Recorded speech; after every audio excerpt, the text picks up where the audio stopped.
O 25 de abril non ten culpas, nin responsabilidade polo que seguiu. O 25 de abril é unha data, un feito raro, obra e graza dun grupo de militares secundado por case todas as forzas armadas e posteriormente apoiado polo pobo. A partir de aí, ben ou mal, para o mellor e o peor, as eleccións foron dos portugueses, as decisións foron dos seus dirixentes, as opcións foron do electorado, as determinacións foron das institucións e os partidos políticos. As decisións foron nosas, as xustas e as erróneas.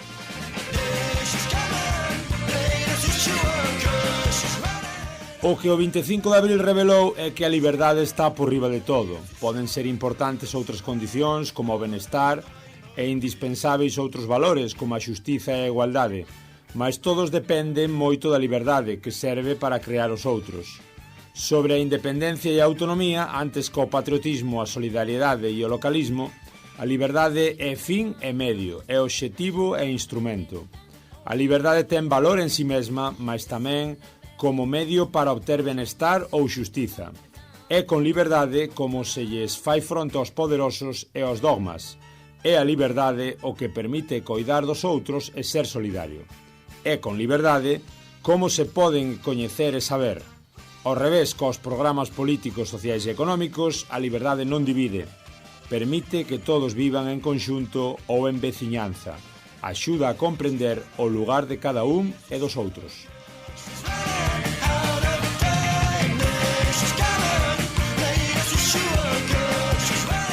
Isto é o que escribía en 2023 o sociólogo Antonio Barreto para conmemorar os 49 anos do 25 de abril. Estas liñas que foron incluídas no epílogo do libro Abril é un país, os heroísmos descoñecidos da Revolución dos Caraveis.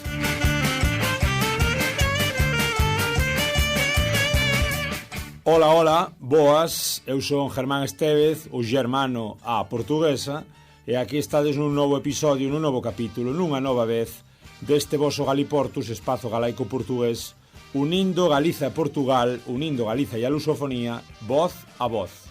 Benvidos e benvidas.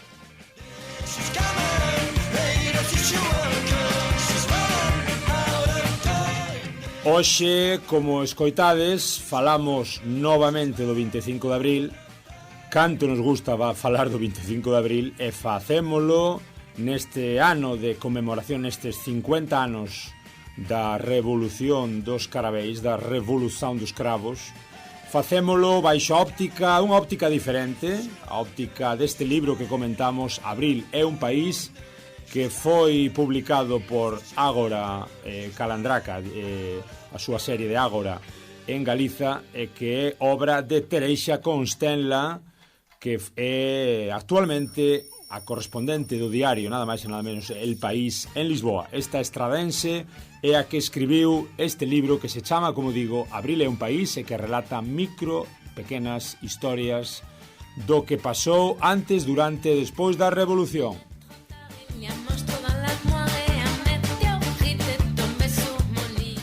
E imos xa con Tereixa, que nos está esperando. Imos xa con ela, coa entrevistada. Moi ben, pois aquí estamos neste especial sobre Abril cunha nova convidada. Temos xa en directo a Tereixa Constenla, a autora de Abril é un país. Tereixa é correspondente do País en Lisboa. Moi boas, Tereixa. Hola, boas, Germán. Un placer terte aquí no Galiportus, neste espazo galaico portugués, oindo voces a un e ao outro lado do Miño. Contanos que fai, antes de nada, unha estradense por Lisboa. Ben, pois eu son a correspondente do xornal El País aquí, como dixeches, pois estou feliz de estar dende xullo de 2021. Surdiu a vacante a praza para esta corresponsalía. Foi moi solicitada porque, bueno, é unha praza chea de atractivos, Lisboa, e tuve a sorte, a inmensa fortuna de que a dirección decidira que eu era unha persoa que podía ser idónea para este traballo, e aquí estou disfrutando moitísimo, chea do país e da cultura e da xente. Porque digamos que, bueno, xa tes moito percorrido no mundo do xornalismo, xa deches unhas cantas voltiñas, xa estiveches bastante tempo por Madrid, estiveras algunha outra vez por Portugal? Non, de traballo non, estivera por Portugal moitísimas veces de vacacións, pero nunca traballando. E si, estive traballando casi unha década en Madrid, casi outra década en Sevilla, casi outra década en Almería, e algunhas veces picoteei con pequenas incursións na, na actualidade galega, pero vamos, eso sempre foi como moi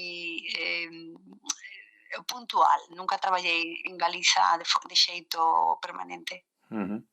En este 2024, e por eso te chamamos, en plena conmemoración dos 50 anos do 25 de abril, xa levamos uns cantos episodios aquí no noso programa falando desde diferentes perspectivas da cuestión de abril. Deuseche por escribir un libro que saiu en galego en Abril é un país, en Ágora, os heroísmos descoñecidos da Revolución dos Carabeis. Contanos un pouco de onde saiu a idea deste libro, Tareixa, como fuches un pouco pois xestionando esa idea como te lanzaches ao proxecto. Ben, pois o libro xurdiu prácticamente pouco despois de chegar a Lisboa en xullo do 2021, porque morreu naquel momento Telo Saraiva de Carballo, que fora o cerebro, digamos, do plan operativo das accións que se despregaron en todo o país o 25 de abril do 74. E cando morreu houve un debate, abriuse un gran debate moi intenso, moi polarizado, bueno, como todos os debates, non? Entre unha parte do país que consideraba que merecía unha, digamos, homenaxe oficial, algún tipo de honras de Estado, non? Por ser quen foi, non? Por ser o pai daquel plan operativo que tuvo éxito, como sabemos, e permiteu a derrota da dictadura e a chegada da liberdade e dun sistema democrático, non? A Portugal.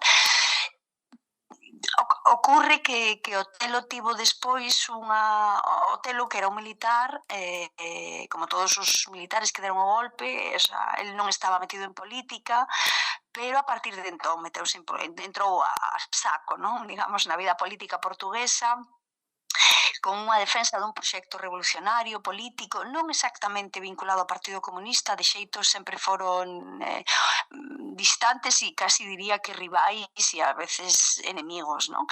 Pero o modelo de Otelo era tamén de esquerda radical, e cada vez foi se radicalizando máis hacia a extrema esquerda, e chegou un momento nos anos 80 que estivo, digamos, na órbita teórica que amparou o nacemento dun grupo terrorista que foron as Forzas Populares 25 de abril, que cometeron varios atentados nos 80, morreron creo que unhas 16 persoas, non estou exactamente segura, 16, 17 persoas, e foron condenados, entre eles Otelo, non por a súa implicación directa, pero sí por estar, digamos, nesta órbita ideolóxica que podía, non, en algún momento servir para xustificar o que estaba facendo aquel grupo, non? Entón foi condenado a 15 anos de cárcere e só saiu porque se lle concedeu unha amnistía, non? Que foi un empeño persoal de Mario Soares. Ben, entón, había unha parte do país que decía Otelo, que estivo vencellado a este grupo terrorista que provocou, que ten delitos de sangue, non pode, non, receber un recoñecemento do Estado portugués, non? Entón, o goberno decideu mirar, foi ollar ao pasado, a ver que fixeran cando morreron outros capitáins abril, como Salgueiro Maia ou Melo Antunes, e daquela tampouco lle concederon ningún tipo de honras fúnebres, e eles non eran controvertidos, nin Salgueiro Maia nin Melo Antunes eran controvertidos, eran impecables. Melo Antunes fora o pai do programa político e Salgueiro Maia, do que falaremos agora, supoño, foi o héroe da rúa, non? O héroe do 25 de abril da rúa, é o que consideran os portugueses o máis puro, non? Dos héroes do 25 de abril. Entón, ese debate tan fascinante fixo que se publicara moitas cousas sobre aquela revolución e entón eu linas enfebrecida pensando como podía ter semellante ignorancia e descoñecemento sobre o que acontecera que iría, non? Que sabía, tiña unha información vaga, en xeral, pero descoñecía, por exemplo, a existencia de figuras como Salgueiro Maia. E Salgueiro Maia atrapoume, non? Decidín que quería descubrir todo sobre a súa vida, que era unha persoa con un poder e un carisma que xustificaba, non? Unha especie de inmersión que foi o que fixen. E a través desta investigación en Salgueiro Maia empecé a enredarme, non? Con moitas outras persoas, moitos outros acontecimentos. A Revolución Portuguesa está chea de seres que fan cousas insólitas, algunhas surreais. Hai un montón de azares máxicos que permiten que aquel día sexa un día feliz e non un día tráxico. E despois incluso tamén escarbei, non? E fui máis atrás porque tamén me interesaba ver, parecíame injusto, non? Deixar fora as persoas que tamén estiveran dispostas a todo, e cando falo de todo, falo de arriscar a súa propia vida, non? Que é o máis importante que unha persona pode ter, e que o fixeran durante a dictadura, que estiveran no cárcere, que sufriran torturas, houve xente que pagou coa vida, non? Entón tamén hai algunhas persoas desta etapa, resistentes políticos, que combatiron a dictadura e tamén forman parte do libro. Vamos, se che parece, Tareixa, a analizar un pouquiño o libro por partes. Bueno, tiven o gusto de lelo e particularmente douche os parabéns porque realmente está moi ben e ten o que comentas, non? Unha serie de personaxes, bueno, evidentemente co protagonismo de Salgueiro Maia, pero unha serie de momentos e de personaxes que se entrelazan, historias pequeniñas, que lle dan moito sentido e moita riqueza, moita variedade tamén a Revolución. Comezas por un prólogo e dis que se alguén como capitán, como os capitáns de Maio, pois o Capitán Maio fora grande héroe de abril, non? Pois nacese nos Estados Unidos ou en Francia, pois hoxe levaríamos as camisetas, non? Todos como se fose Martin Luther King. Isto é así, non lle demos ou non lle damos o valor suficiente aos capitáns? A ver, en Portugal, Salgueiro Maia é un héroe, foi un héroe para o povo, foi un héroe para, incluso, bueno, pues hai a gran poeta portuguesa Sofía de Melo Breiner Andresen adicoulle un poema, non? Non hai ningunha dúbida sobre o papel que ten Salgueiro Maia no panteón de ilustres portugueses, non? Pero Salgueiro Maia é descoñecido fora de Portugal, non, excepto, bueno, para aquelas persoas que viviron os acontecementos, non? E daquela, pois, foron consumidores habituais da información da época. É un personaxe totalmente descoñecido. Eu son, por exemplo, teño un grande interese pola historia contemporánea. Abraioume, cando cheguei aquí, non ter sabido nada deste home, non? Por eso aí entrou o meu afán de pescudar na súa vida, na súa historia e tratar de sacalo a frote nun lugar como España, que é un veciño, que polo tanto deberíamos ter un coñecemento bastante maior do que da historia política recente portuguesa, pero non temos, non? Entón, si en España non hai, que é a veciña, non? Galiza, en zonas, pero non só da Raia, pero senón en todo o país, non? Si España, que é o veciño máis directo que ten Portugal, existe este descoñecemento da figura, por exemplo, do Capitán Maia, pois supoño que nos outros países europeos acontecerá o mesmo, non? E cando ti examinas o valor, as accións de héroes que consideramos hoxe que son iconos universais pola súa loita, pola súa defensa dos dereitos humanos ou da dignidade ou da ética ou pola súa coraxe, vemos que o que fixo Maia ten un paralelismo que lle permitiría estar nese panteón de héroes universais. Non está porque é portugués. Se non fora portugués, se fora americano, estou convencida de que estaría. Por que? Bueno, pois porque eles teñen unha cultura dominante capaz de extrapolar e exportar, digamos, os seus heroísmos, os seus icones. Os franceses tamén fan isto ben, de feito temos grandes referentes intelectuais franceses, non? Como iconas, e no caso de Maia, pois está penalizado porque naceu nun país como Portugal, que é un país pequeno, de soños grandes, tamén o digo aí no prólogo, é un país de territorio pequeno, pero de soños moi grandes, pero ele está penalizado por eso, porque nace nun país que non ten esta, digamos, industria, nin esta cultura, nin esta forza para convertir os seus héroes en referentes universais. O libro sepárase despois deste prólogo, divides un pouco no que é unha parte que é os momentos propios da Revolución do 25 de Abril e despois tamén unha segunda e unha terceira na que relatas esas pequenas historias de antes da Revolución e de despois da Revolución. En canto á primeira parte, que é a parte na que comentas pois eses momentos tan difíciles, pois aí está incontornable, non, imprescindible entendermos a figura de Maia, de Salgueiro Maia neses momentos da Revolución. Por que, Tareixa? Para ouvintes galegos ou para portugueses que non escoitaran a historia de outras partes da península, de fora, por que ten o papel tan significativo no teu libro Salgueiro Maia, este general, ou este capitán? Era capitán, sí.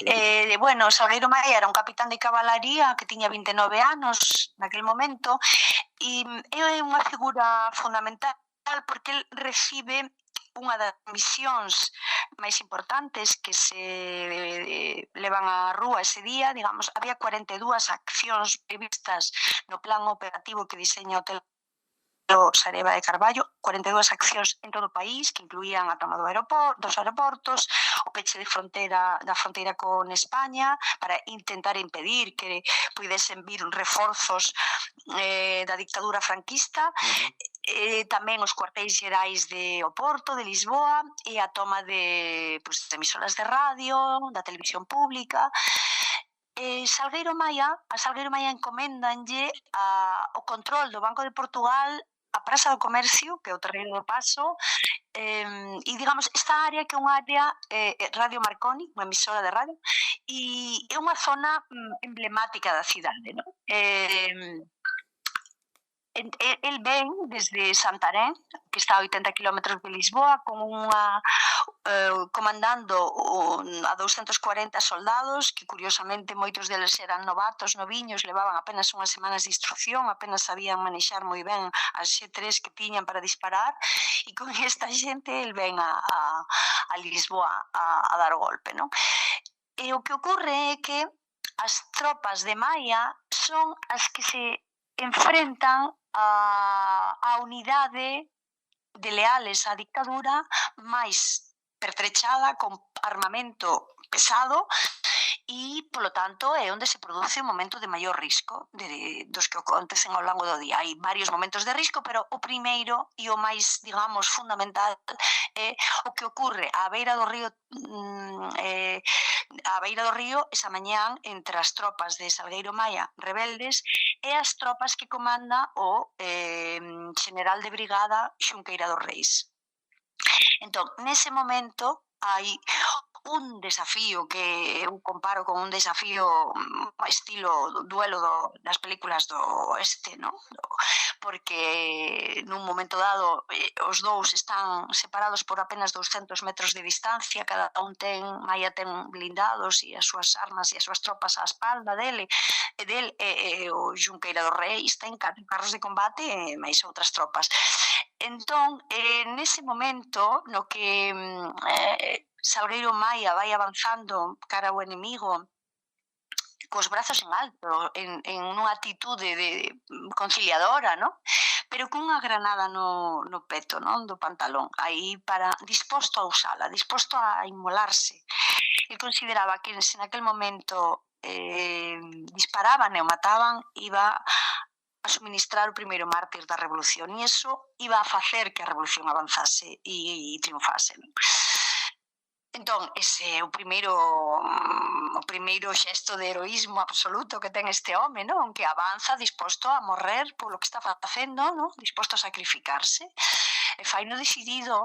E cando está camiñando cara as tropas enemigas, o general de brigada, que tiña unha atitude bastante menos pacífica que esa que o capitán Maia, dá a orde de que disparen contra ele as súas tropas, non?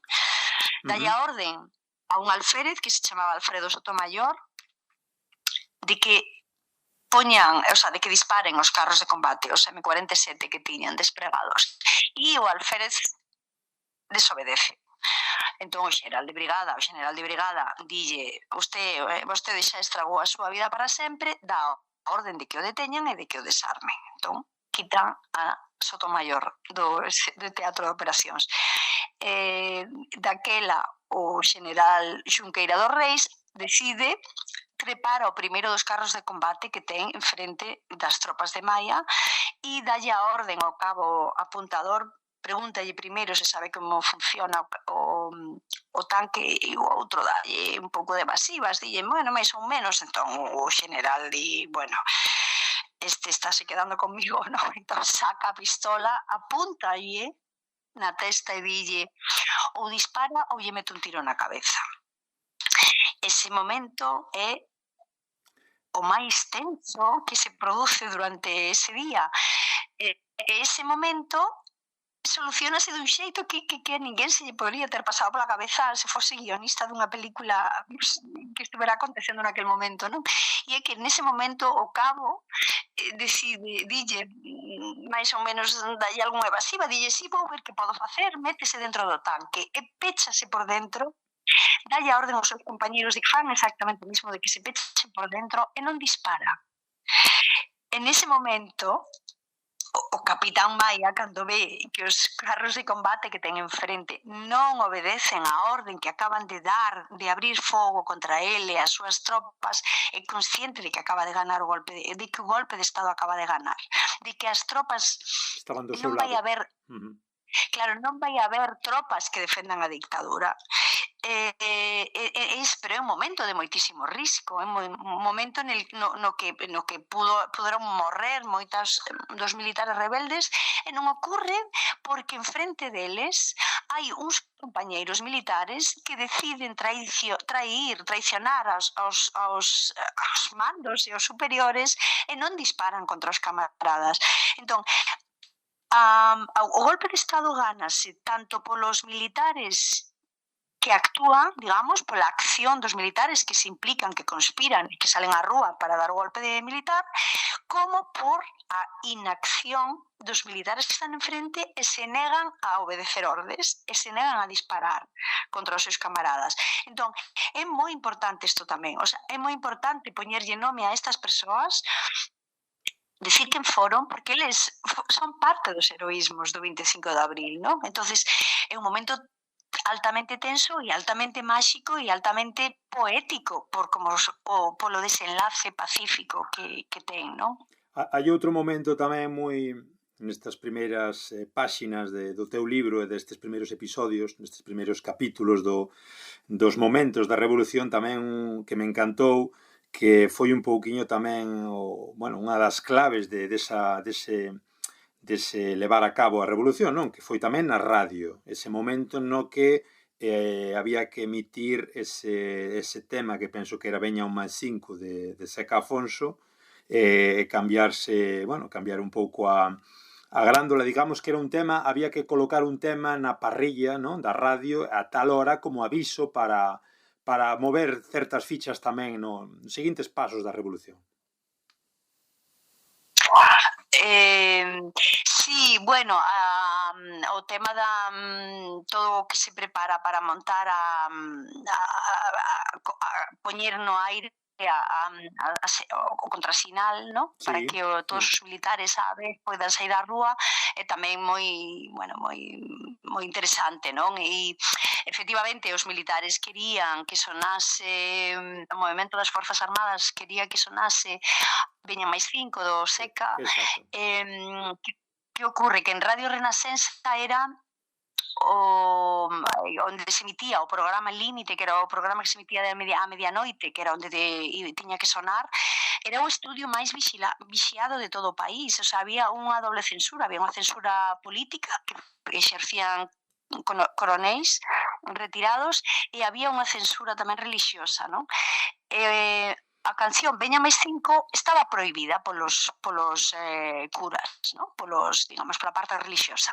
Entón, cando o Movemento das Forzas Armadas lle pide a Carlos Albino, que é o xornalista que pon en pé todo isto, co que contactan para que organice esta operación, el desaconsella, non di, non, Veña máis 5 non é unha boa idea porque non vamos a poder poñela. Suxire outra canción do Seca que é a Grándola Vila Morena, non? Que sonara xa emitiran despois dun concerto no Coliseo dos Recreios de moi poquinho antes, e xa sonara na radio e non houbera problemas. Entón, o Movemento das Forzas Armadas dalle o visto bo, e xa está. Entón, o que ocorre é que en apenas 24 horas Carlos Albino ten que montar como todo un paquete radiofónico para facer unha especie de envolvente, non? E tratar de asegurar que non houbera ningún problema, non? Porque a censura estaba, o sea, o censor estaba en directo ali escoitando o programa. El podía intervir en calquer momento e frustrar a emisión, non? Do que estaba saindo.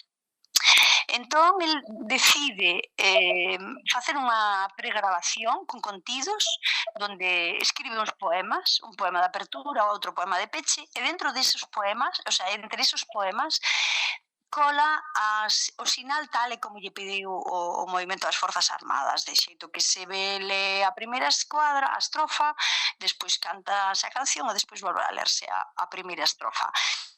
E consigue que sone na hora prevista con un retraso de 19 segundos porque a canción tiña que sonar pasados 20 minutos a medianoite.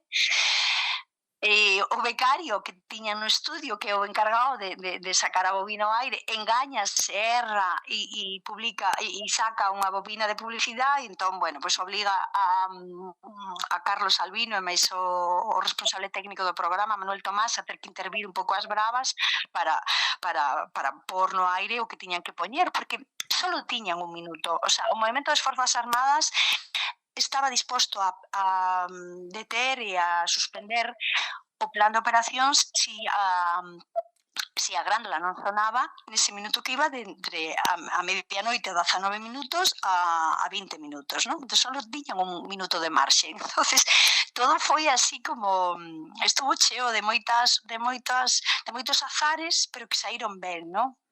Sí, son pequenos detalliños.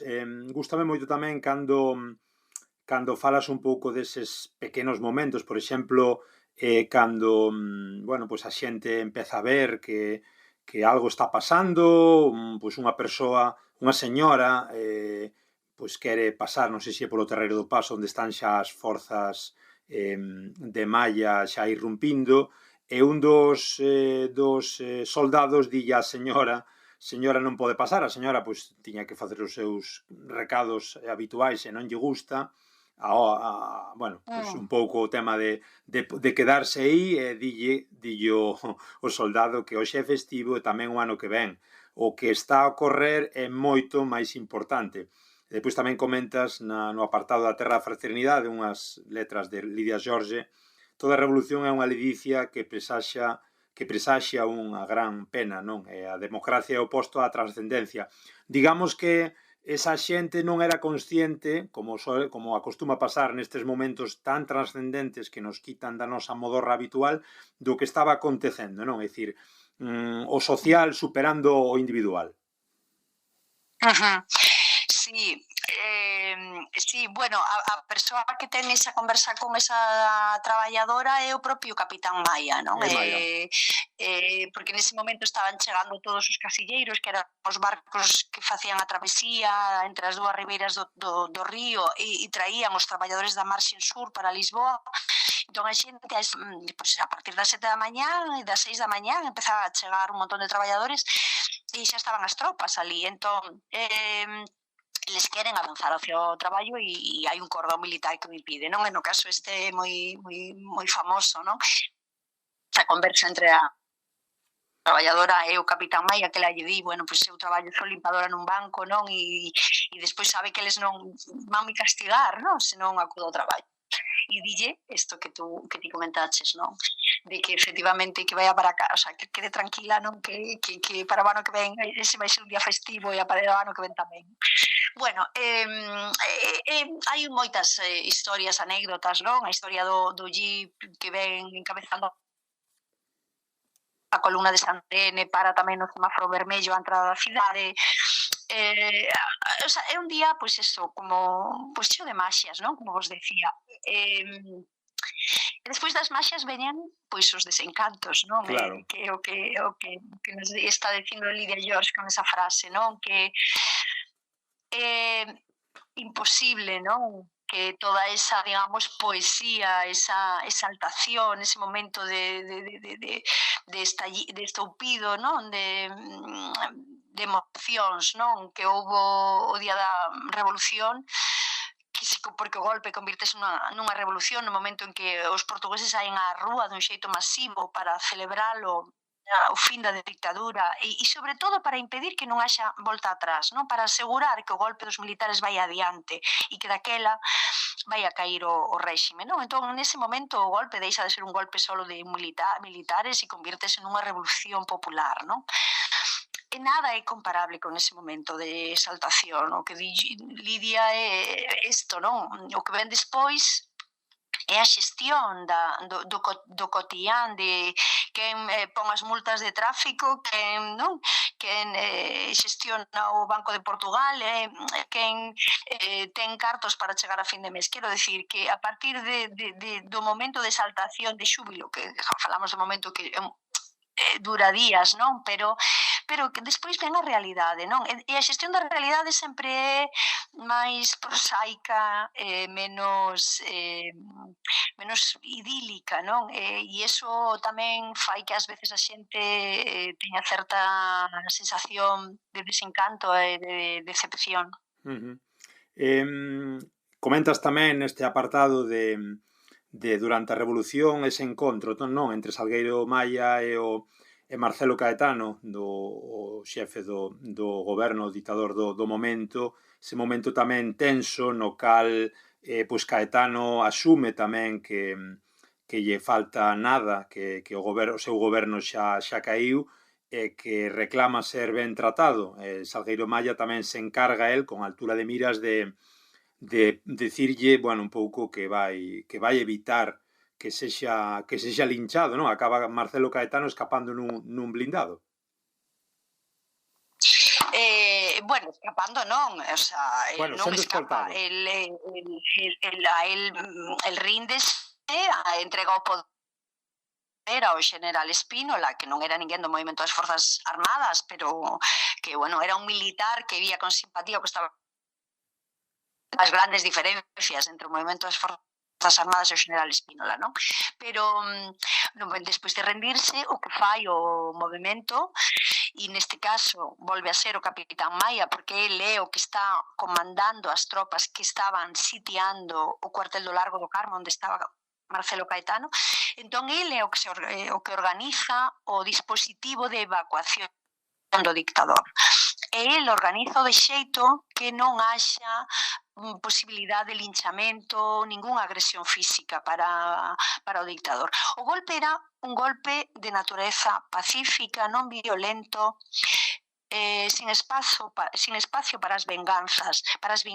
E isto Maia levouno, foi unha das súas obsesións. Pola mañán, cando nesta acción que comentábamos antes, non? Que se pronuncia a beira do río contra o general Junqueira dos Reis, despois os seguintes momentos de tensión, cuartel e don tarde. Para Maia, a angustia de que non acaba de rendirse, pero a segunda angustia para él era como sacou a este home de aí, aos dous ministros que estaban con él, sin que sufra ningún tipo de daño, non, físico. Bueno, conseguiu facer, o sea, mete nun blindado, digamos, fan a operación lonxe, protexida da vista da xente, porque había centos e centos de persoas no Largo do Carmo, e eles pois meten aos ministros e a Marcelo Caetano dentro do blindado chamado Bula, e neste blindado que costa un montón sair da praza que é baneada, porque a xente intúe que aí vai o dictador, pois, pero bueno, consiguen salir finalmente e levano ao posto de comando de Pontiña, que era onde estaba Otelo Saraiva de Carballo, digamos, a dirección nese momento suprema do golpe, e o día seguinte pois méteno nun avión e mándano para o exilio. Primeiro está unhas semanas en Madeira e despois marcha para Brasil, onde se exilia e onde o acollen, onde acaba dando clase nunha universidade, onde morre e onde está enterrado. Nunca volveu a Portugal. Un dos problemas para algúns historiadores e para algunhas persoas é que non se fixera despois, digamos, porque a cousa é que non é linchamento ni unha agresión física, e outra que non se levara aos tribunais a cúpula da dictadura. Bueno, nunca se levou aos tribunais a cúpula da dictadura, marcharon por o exilio e ficaron tranquilos alá. Pero este afán, digamos, de preservar o pacifismo, que non existisen violencias nin agresións dos que estaban naquel momento, do pobo que estaba indignado, cabreado, enfadado. Había moitas persoas que odiaban a Marcelo Caetano, o sea, que poderían ter feito calquera cousa, non? O feito de que isto se impedira por parte dos militares é tamén unha lección de ética e de humanidade. En canto á segunda parte do libro, Tareixa, pois comentas un pouco o que foi pasando antes da Revolución, mediante diferentes episodios, non? Morra quen se negue, Estación Choivas Turras, Salazar cae da cadeira, mencionas tamén ese episodio curioso, el pois deixa de estar no poder en 1968, aínda que, pois debido a unha caída, aínda que sempre lle din que como a quen estivo aí sempre mandando, el nunca soubo que deixara o poder. Comentas un pouquiño pois unha chea de circunstancias, e dentro dese episodio, dese pequeno apartado, A patria non se discute, dis que unha enquisa en 2007 da RTP, volvendo á figura de Maya, sobre os grandes portugueses, a personalidade máis relevante, decían os portugueses, fora Salazar. Non sei se en referencia a históricamente ou simplemente ao século XX, pero todo o mundo pois sinalaba a Salazar. No entanto, ninguén colocaba a Salgueiro Maya, un dos grandes artífices da liberdade moderna en Portugal. Ningún dos capitáns estaba nesa lista dos 10 pois portugueses máis importantes. Isto eu creo que ilustra tamén un pouco pois como son as nosas democracias de efímeras, non, Tereixa? Pois sí, bueno, as democracias hai que protexelas, non? As cousas non se conquistan para sempre e os valores, nada é... A historia non é lineal, vai adiante, vai atrás e dá voltas e a veces fai atallos e a veces simplemente volve para o pasado, e temos que ser conscientes desto, non? Entón, bueno, no caso neste caso, perdona porque me despistei un pouco, sei que empezaches falándome de outra cousa antes de fazer a reflexión sobre se a historia... Sí, de cando Salazar caía da cadeira e demais. Sí, claro, bueno, isto é unha historia realmente disparatada de surrealismo, de realismo máxico, de surrealismo, non sei moi ben como poñerlle, como calificala. Isto é anterior á Revolución.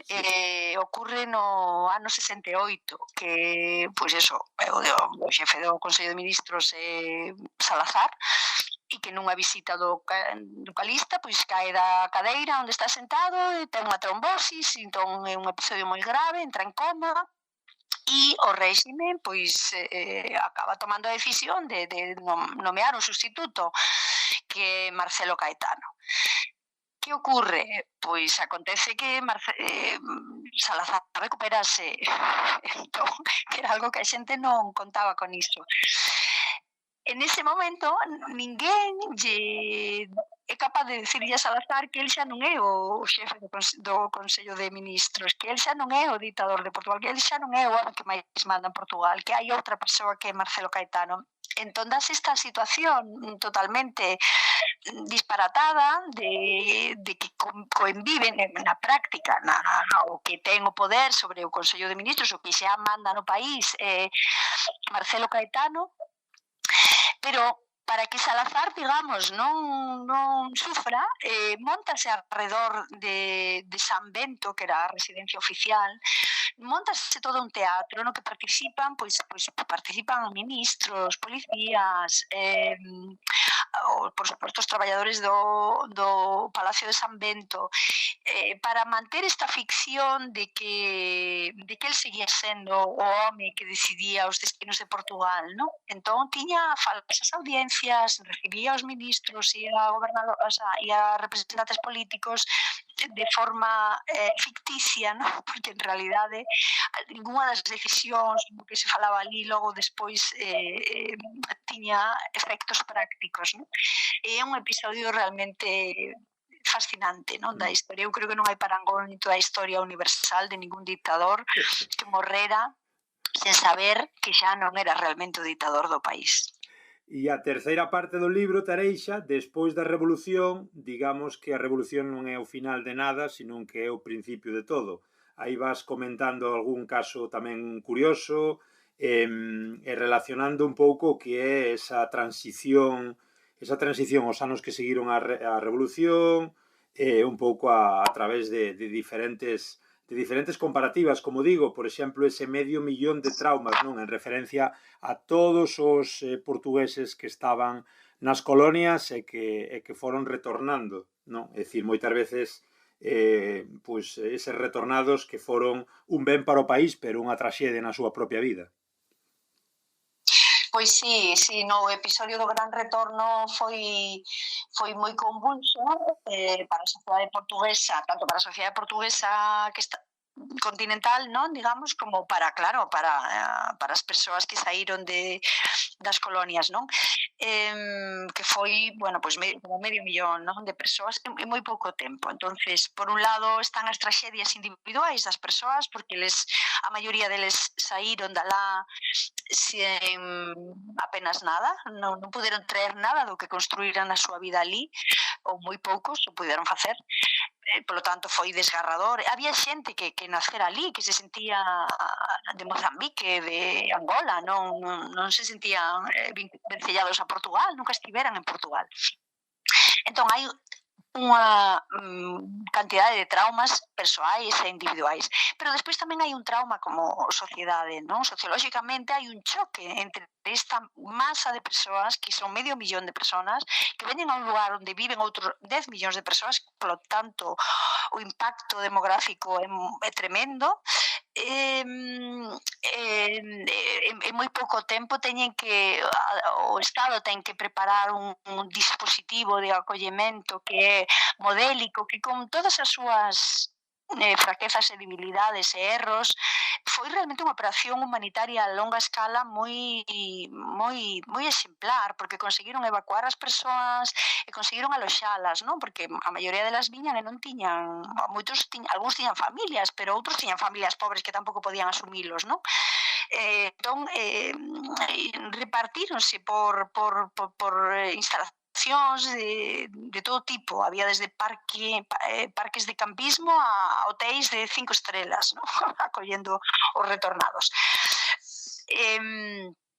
Pero había un choque os retornados non foron ben acollidos pola sociedade portuguesa porque eles representaban aquelo que representaban o tempo do pasado, non? O tempo asociado á dictadura, ao colonialismo, ao imperialismo, aquelo do que estaban fuxindo, aquelo contra o que loitaron o 25 de abril. E iso fai que non sexan ben acollidos, non? Por un lado, non teñen máis remedio, digamos, que integralos, pero non é unha integración fácil, non son ben vistos, son vistos como explotadores dos africanos, bueno, porque ademais con razón houbo a sociedade das colonias portuguesas non había xa escravitude, obviamente oficial, pero había unha explotación tremenda, non, da poboación africana, había unha segregación, había discriminación, logo había illas, non, nas de cidades onde as sociedades podían estar algo máis integradas ou onde había comunidades, digamos, onde había unha maior integración, pero foron uns exemplos de sociedades colonialistas da peor especie, non? Entón non son ben acollidos polos portugueses de acá. Por outra banda, eles tamén traen algo moi positivo, que era unha maior liberdade, non? As colonias eran moito máis abertas que a sociedade portuguesa, que era moito máis pechada. A ditadura portuguesa era moito máis ríxida digamos, cos habitantes europeos que co resto das colonias, non? Entonces, eles traen tamén un montón de costumes e de un xeito de estar que era moito máis libre. E iso tamén foi enriquecedor, non, para a sociedade portuguesa. O papel das mulleres, Tareixa, cale, como comentas nese epígrafe que dis a busca da velocidade, da felicidade, en alusión tamén a Simone de Beauvoir, a revolución nunca trouxo igualdade entre homes e mulleres, é dicir, as mulleres que loitan man a man, brazo a brazo cos seus irmáns, logo voltan a monotonía de opresión, é dicir, ou trouxo melloras realmente? Bueno, trouxo melloras para as mulleres, pero non todas as melloras que as mulleres podrían esperar, non? Que había de esperar.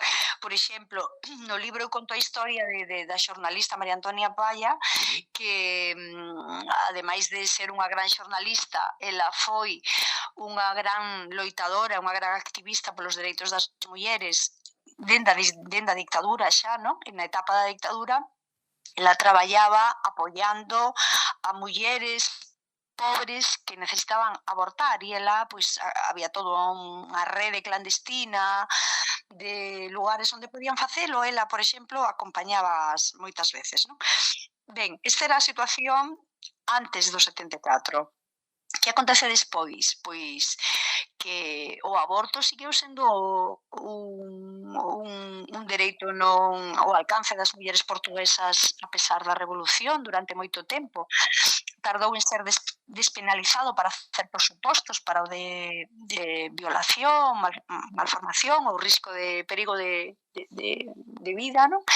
Pero despenalización como tal dereito para poder practicalo nas primeiras semanas do embarazo foi no século XXI. O sea, tiveron que pasar máis de 40 anos hasta que se converteu nun dereito real, non? Para as portuguesas, moito tempo. Hai unha historia, ademais, moi ilustrativa desto. María Antonia Palla, despois da revolución, emite un documental sobre o aborto na televisión pública portuguesa e prodúcese un escándalo impresionante a nivel político, a nivel religioso. Entón, é levado aos tribunais e é acusada de un delito, non? É acusada de 2 delitos e xulgada, por eso pídenlle de 2 a 8 anos de cárcere. E isto acontece, pois, 3 anos despois xa da revolución. Entón, interesoume moito a súa historia porque para ilustrar isto, para, digamos, concretizar aquilo que Simone de Beauvoir anticipara, presaxiara de alguna maneira, e que despois a realidade, 3 anos despois, veu a darlle a razón totalmente, non? Porque, por exemplo, esta xornalista foi perseguida simplemente por facer un documental sobre o aborto, non? Afortunadamente foi absolta e o xuíz fixo unha sentencia moi interesante na que decía que non só tiña o dereito de informar sobre a realidade do aborto, que era un dos principales problemas de saúde pública para as mulleres. Unha das principais causas de mortalidade das mulleres en Portugal eran os abortos clandestinos e ilegais.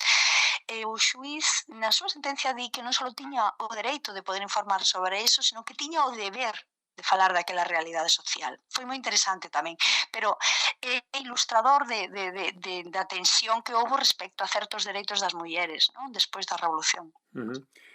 Do epílogo, e xa estou acabando, Tareixa, hai moitos máis detalles, evidentemente, que llos deixamos a todos aqueles ouvintes que queran ler o libro. Tampouco vamos falar punto por punto, pero sí que do epílogo gustaríame destacar como comentas que a liberdade, que sempre foi da esquerda, é hoxe un termo pois manipulado, vulgarizado ás veces ao extremo, que 50 anos despois os militares conseguiron democratizar, descolonizar, mas non en certa medida desenvolver económicamente o que seguiu, non se desenvolveu económicamente o país como era un dos propósitos, e que iso sí, posiblemente a transición en Portugal sí que está mellor valorada con respecto a como está en España.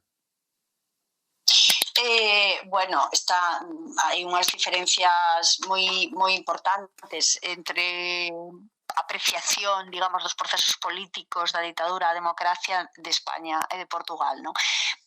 E son as diferencias que están marcadas por o feito de que sexa unha revolución popular, que haxa unha parte importante de unha implicación, un protagonismo moi importante da poboación, porque aínda que empeza sendo un golpe militar, acaba sendo a poboación a que sae á rúa, a que lo transforma noutra cousa, e sobre todo o que acontece a partir de entón, nos seguintes meses, é un proceso revolucionario, absolutamente revolucionario na política, na economía, na sociedade, onde os portugueses sinten que son os protagonistas da súa propia historia, sinten que están facendo eles a historia, construindo eles a historia que queren construir, non?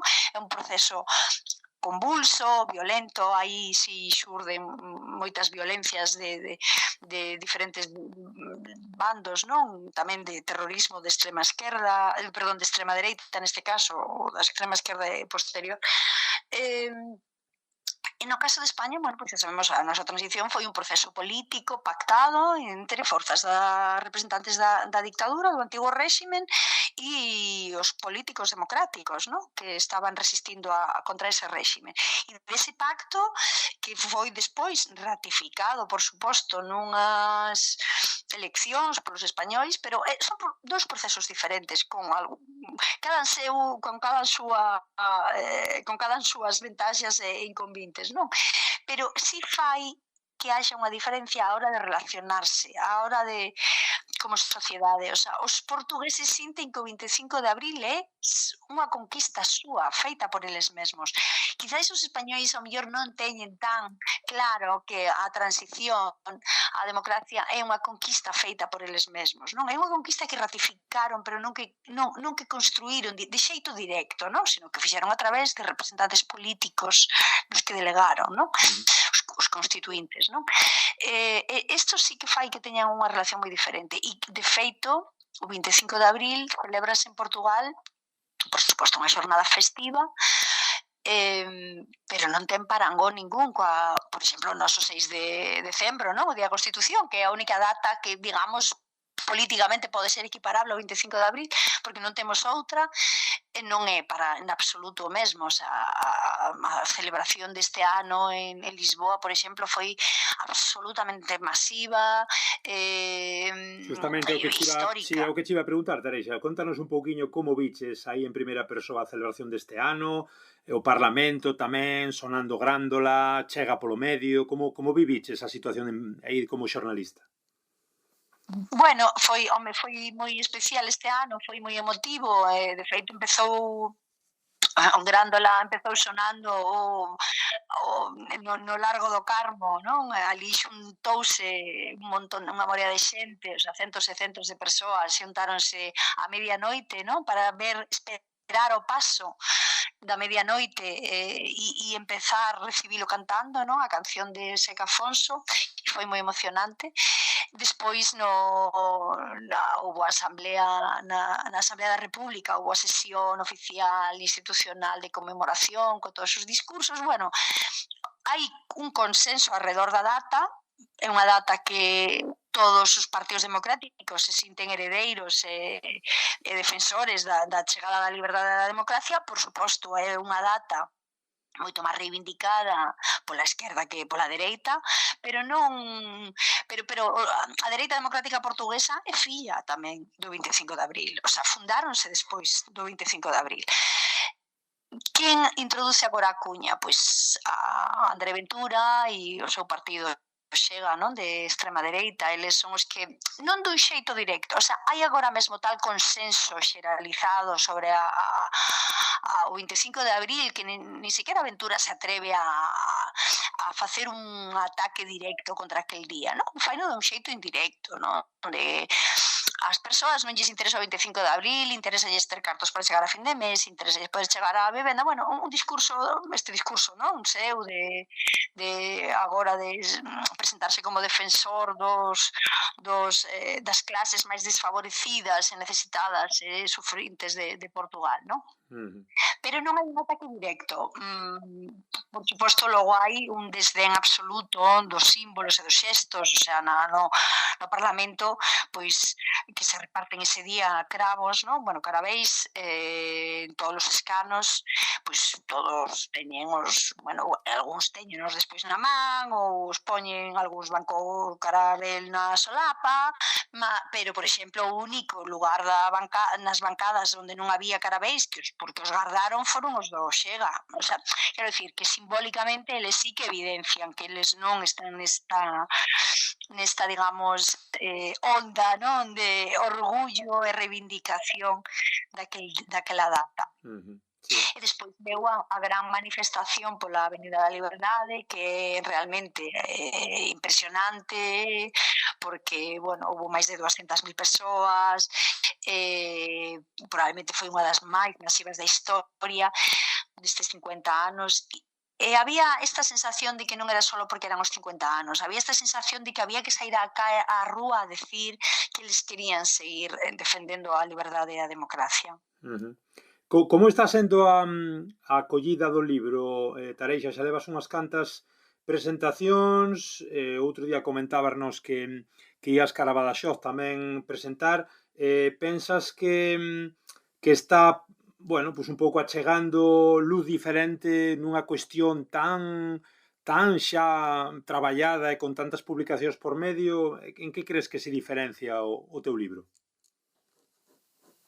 Bueno, eu creo que en España non sei se está moi, bueno, foi moi traballada naqueles días, sí. Non? Naquel momento en que aconteceu, porque todo o mundo foi a mirar que estaba pasando en Portugal, e se publicaron un montón de artículos, houve reportaxes, houve libros e demais.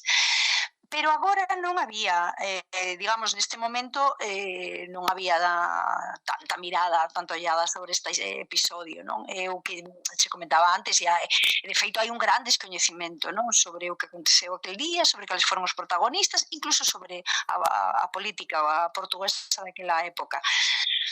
O meu que aporta? Bueno, pois a mellor estas historias, non? Estas historias directas, o sea, porque ademais eu fixe un libro de xornalismo, que eu son xornalista e aplico o método xornalístico, que é documentarme, ler, procurar información, claro, e facer entrevistas directas. Entonces, o máis interesante para min do libro foron todas, fixe máis de 20 entrevistas, o máis interesante para min é esta parte, non? O poder contar coa voz sin intermediarios de protagonistas daqueles días, con voces de os capitáns de Abril ou os comunistas que foron torturados durante a dictadura, e poder escoitalos e que me poidan trasladar as súas vivencias dun xeito directo, bueno, foi un privilexio para min. Foi moi emocionante. Eu creo que parte desa emoción pode ser que este no libro e que sexa que está chegando á xente, non? Porque é certo que o libro está tendo moi boa acollida, tanto na edición galega de Calandraca, que o publicou na colección Ágora, vai pola segunda edición, como Tusquets está facendo tamén a súa segunda edición, que ten a edición en castelán, e agora vai a sair dentro duns meses traducido ao portugués. Entón o libro está sendo, bueno, está despertando interés, sendo recibido moi ben, bueno, para a miña sorpresa, pero vamos, para a miña sorpresa é o meu orgullo e a miña felicidade, non? Estou moi contenta coa resposta que está tendo. Que ben. E a última, como curiosidade, Tareixa, como vives un pouco sendo galega e exercendo de tal, non? Un pouco escribindo para un medio de Madrid, un medio español como é O País, de tantísima trascendencia, Como fai esa galega para falar, informar, escribir sobre Portugal para a óptica española? Veste ás veces como no medio de dúas augas, e tamén como viviches o propio libro? Crees que o feito de ser galega que te axudou ou que te perxudicou en algún punto? A ver, o feito de ser galega axuda a estar moito máis perto culturalmente, espiritualmente tamén ás veces de Portugal e dos portugueses, non? Empezando pola lingua, que é evidente, non?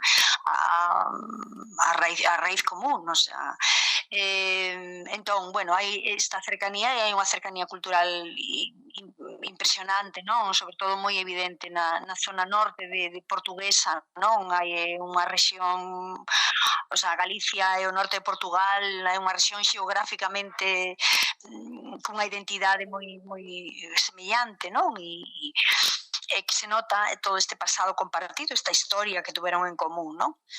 Nótalo na arquitectura, no folclore, por suposto na gastronomía, na fala, non?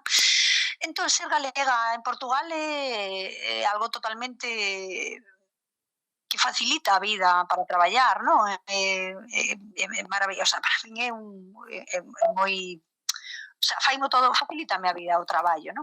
E despois o traballo é como o traballo dos xornalistas en calquera sitio, non? A miña obriga aquí é tratar de contar todas as cousas interesantes que pode haber no país, non só de política, tamén na cultura. Hoxe, por exemplo, publico unha historia sobre unha peza de teatro do Teatro Nacional de São João do Porto, que adaptaron o Fado Alexandrino de Antonio Lobo Antunes, que é unha obra precisamente sobre aqueles días, non? Sobre a guerra colonial e os primeiros anos da democracia.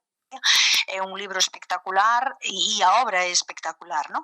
Entón, bueno, eu penso que un corresponsal ten que intentar contar un país a persoas que non viven nel. Eso non solamente é falar da política dese país, non? Que falar da política, falar da economía, falar da cultura, falar da sociedade, non?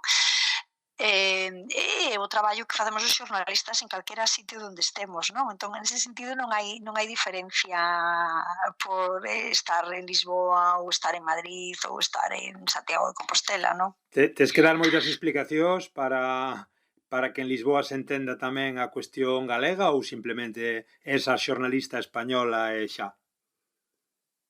Bueno, para eles son a correspondente del País, que é un xornal que eles respetan moito, eso tamén facilita moito a vida, porque para min é moi doado traballar aquí, onde todo o mundo sabe quen é que é o país, e ábreme moitas portas, non? A hora de ter acceso, por exemplo, a facer entrevistas, non? Aos ministros e demais, pois resultame moi fácil. E despois, bueno, non, claro, hai, cando me preguntan de onde son, obviamente son galega e falo galego, ademais que ríome con eles moitas veces porque bueno, eu xa cando me di, que non falas portugués, digo, bueno, portugués non falo galego. E dime, non falas portugués con acento de Trás-os-Montes. Pois, efectivamente, que eu son de Trás-os-Montes. Bueno, é moi gracioso este comentario que me teñen feito algunha vez. Moi ben, pois Tareixa Costenla, correspondente do diario El País en Lisboa desde hai xa uns cantos anos, e autora do libro Abril é un país, os heroísmos descoñecidos da Revolución dos Carabeis. Seguro que botaríamos falando moito máis, pero penso que xa lle demos un bo repaso a todo o que rodeou a Revolución, como faz no libro antes, durante e despois. E a verdade é que fixeches un gran traballo, parabenizámoste e dámoche grazas tamén polo teu tempo. Grazas a vos polo interés e un abrazo para todos e todas. Graciñas, chao. Un abrazo para Llarín, que é un sitio maravilloso. Abrazo, graciñas.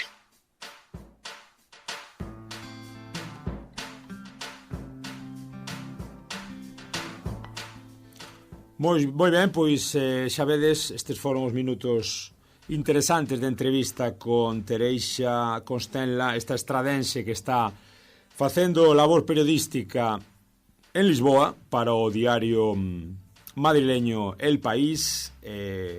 Interesante, moi interesante todo o que nos contou sobre un libro que recomendamos e que conta Abril, que conta a revolución dos craveis desde unha óptica diferente, desde esas micro historias paralelas que foron xurdindo antes, durante e despois da revolución. Ate aquí, como decimos, este episodio. Recordade que estamos nas redes, en Facebook, en Twitter e en Instagram. Podernos escoitar, como sempre, en Pod Galego, en iVoox, en Spotify e en Apple Podcasts. Como sempre, tendes o correo a vosa disposición, galiportuspodcast@gmail.com. Se andades pola contorna Allariz de Ourense, estades en 107.2 da FM, sábados de 12 a 1, redifusión sábados a noite ás 10 e luz ás 6 da tarde, aquí con Carlos nos mandos técnicos, como sempre. Hoxe marchamos como non podía ser de outra maneira, cun dos grandes do Zeca, chámase Os Vampiros, aquel estribillo tan coñecido, eles comen tudo e non deixan nada, e é un tema moi especial, como dicimos, que sempre está de moda. 1983, un dos últimos concertos do Zeca, e que foi no Coliseu, ao vivo. Co Zeca marchamos, vamos embora. Chao, chao, obrigado.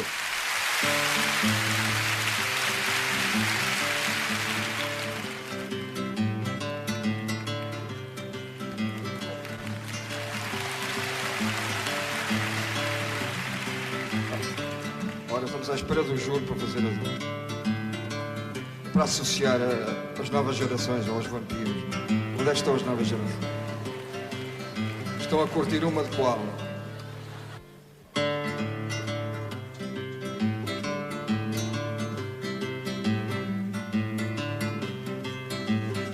No céu cinzento, sob o astro morro, a terra d'água, tormenta calada, vai em bandos com pé do morro, chupando sangue fresco da manada. Eles comem tudo, eles comem tudo, eles comem tudo e não deixam nada. Eles comem tudo, eles comem tudo, eles comem tudo e não deixam nada.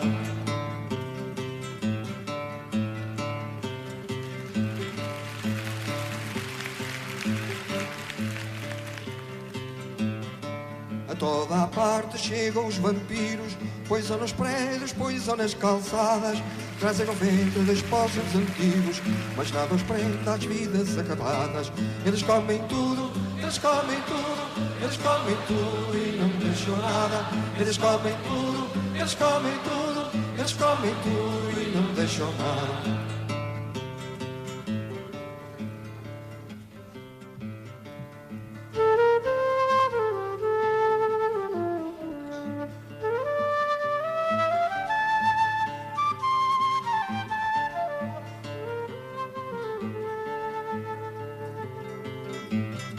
Se alguém se engana com seu ar sisudo e lhes franqueia as portas à chegada, eles comem tudo, eles comem tudo, eles comem tudo e não deixam nada.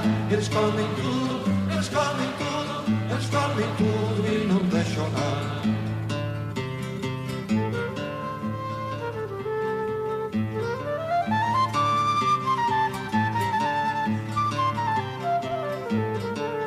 chão do medo tomam os vencidos, ouvem-se os gritos na noite abafada, jazem nos fossos vítimas de um credo e não se esgotam o sangue da manada. Eles comem tudo, eles comem tudo, eles comem tudo e não deixam nada. Eles comem tudo, eles comem tudo, eles comem tudo e não deixam nada.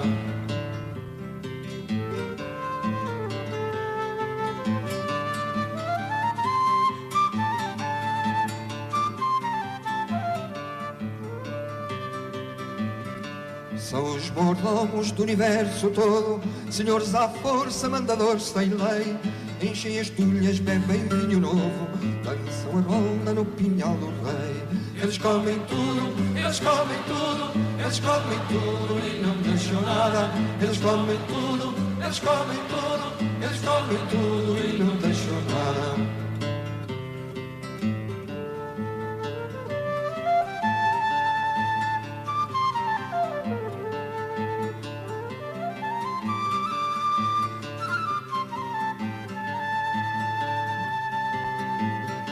Se alguém se engana com seu ar sisudo e lhes franqueia as portas à chegada, eles comem tudo, eles comem tudo, eles comem tudo e não deixam nada.